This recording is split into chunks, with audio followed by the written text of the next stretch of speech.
Земјоделците нема да протестираат. Најавениот протест за утре се откажува поради постигнат договор со надлежните.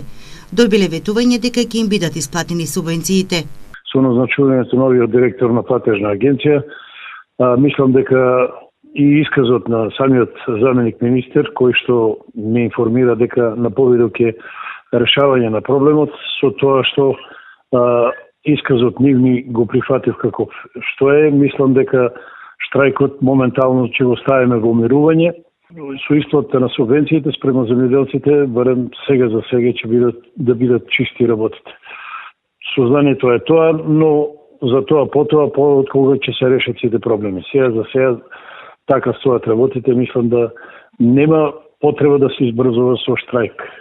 Штрајкот ќе го ставиме во умирување, а по потреба после може да го активираме повторно. Повеќе земјоделски здруженија најавија дека во петок со земјоделска механизација ќе ги блокираат улиците во Скопје доколку субвенциите не им бидат исплатени.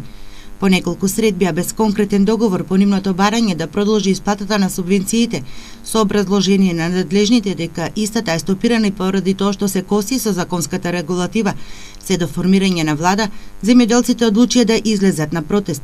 Инаку платежна агенција или Агенцијата за финансиска поддршка на земјоделството и руралниот развој што менаџира со исплатата на субвенциите, доби нов директор. На оваа функција назначен е Игор Златков, кој на оваа раководна функција доаѓа како досегашен директор на Агенцијата за поттик и развој на земјоделството во Битола.